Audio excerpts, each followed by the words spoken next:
Have you ever wondered why people prefer Nike over Reebok, or why do people choose Target over Walmart?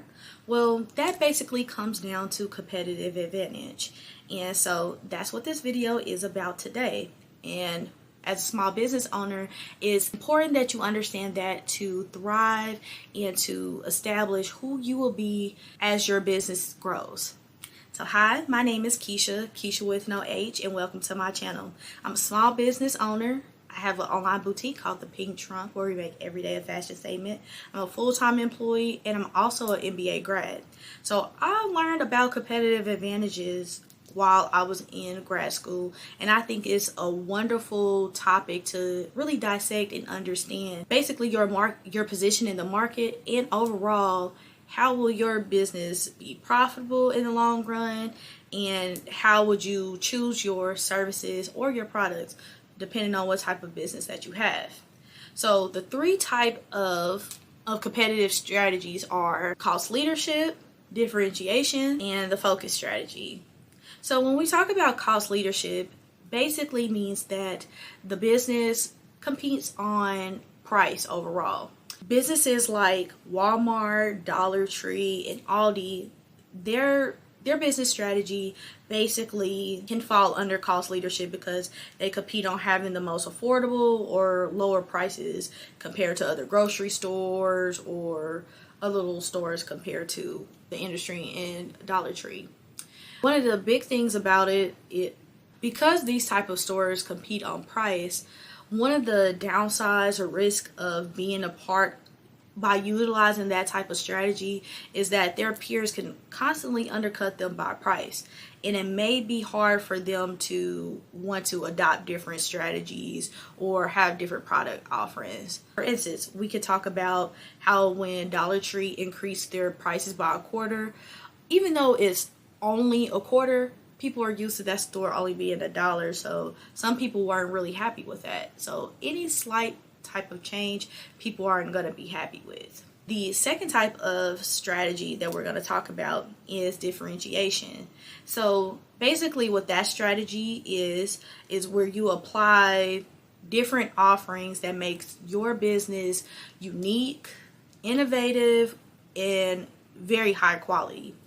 This is a great lane for people who are interested in more of a high-end type of offering, not exactly luxury, but people who are interested in unique product offerings that are different from its competitor. For instance, like we mentioned, Nike, how Nike offers basketball shoes, football shoes, and people are really involved with the design. They have a lot of celebrity endorsements, and also other retailers like Victoria's Secret. We could talk about Crocs. Those are businesses that probably apply a differentiation strategy to their business strategy.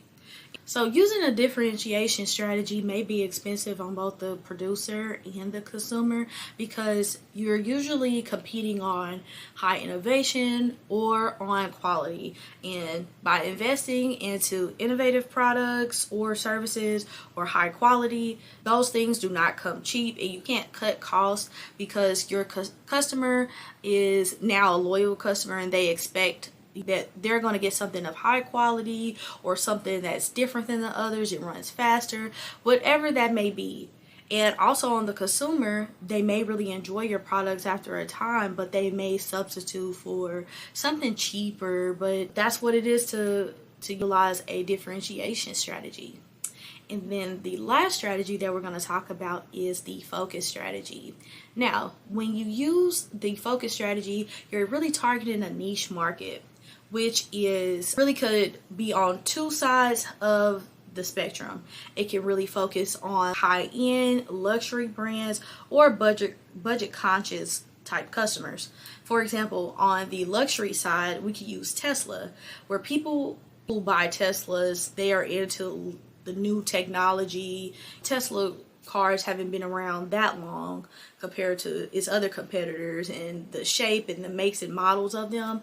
We can talk about budget conscious customers like those who fly on Spirit Airlines. We know that their airfare is typically lower than other airline providers, but those people, they just want to buy the flight. They typically just want to buy the flight, get on the plane, a little cost here and there, and they're out of here. They don't care about all the fancy schmancy stuff. They want to just go ahead and go. So for a focus strategy, it can incorporate both cost leadership, and also it can incorporate different parts of differentiation as well too. But it's basically whatever it is that your service and provider, what services that you're trying to provide. As a business owner, small business owner at that, it's super essential to figure out where our place in the world is and what strategies that we want to adopt, whether we plan on being in business for 5 years, 10 years, 20 years, to pass it on for generational wealth, or whatever your reasons are. So first, learning if you're going to compete on price compared to your peers, or compete on differentiation, having something super unique, or you only want to target a very small group of people, which it doesn't have to be super small, but you get what I'm saying. It's a niche market. You're only targeting some people. Being a small business owner, I know for my business strategy, I cannot compete on cost leadership like other women's retailers like Fashion Nova, Shein, Amazon, whoever else you want to add. They're able to service way more, a broader scope of customers that I just simply cannot, because right now I am a one-woman show. So I cannot afford to sell $5.99 shirts or offer things that are cheap.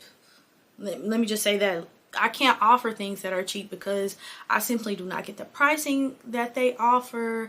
I simply do not get the influx of inventory. It's just so many things. I cannot compare myself to those big box retailers, and that's something that I want to make sure that my other small business owner friends, that you hear me out, that those are not your competitors. Big box retailers like Amazon, big service providers, if you're doing project management like Trello, they're not your competitors. Smaller scale companies who have about probably the same amount of customers, amount of products and services, those are who your competition is.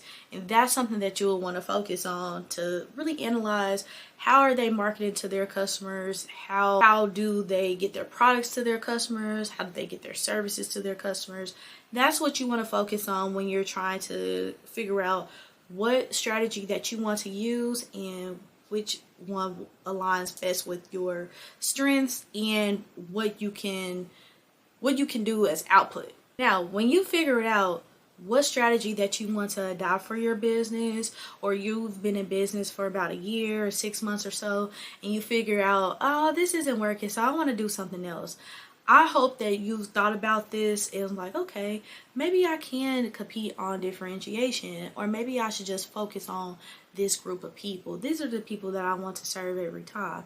And there's nothing wrong with that. I would say look into that, analyze the scope of your business and its performance, and figure out now what it is that you want to do. Or if you haven't started, figure out like, hey, I want to create something unique and this is what I want to go with.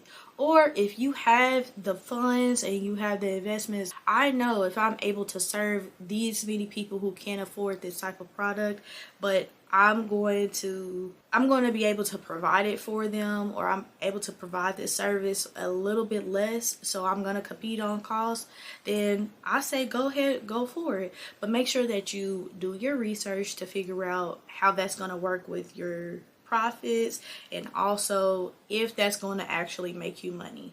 Because remember, being a business owner is all about making money, really. If you have a for-profit business, yes, you are in business to make money. So that brings me to my next point, to talk about a transparent moment with my own business.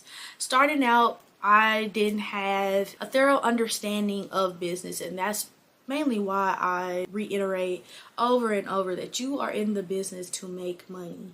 So it wouldn't make sense for me to try to compete in a cost leadership strategy. Moving forward with the pink trunk, with this rebrand, I will go ahead and focus on utilizing the focus strategy. Just focus on one thing and thrive in that, because in my hometown, I know that there is something that's missing that we really need. So I'm looking forward on building on that. But overall, like I said, use a strategy that aligns best with your business, your strengths, and overall what you have the money and the capacity to do. You want to figure out where your lane is, and you want to thrive in it, and you want to make the most money that you can. You want to be the most successful that you're able to be. And all I have to say to that is good luck to you, and meet me in the comments to talk about what you've learned from this video, and if there is a current strategy that you're using, or one that you'll like to adopt when you start your business, and why. Let's talk about it in the comments. But for now, thank you for watching this video. Be sure to like, subscribe, share, tell a friend to tell a friend about this channel, and I'll talk to y'all next week. Bye.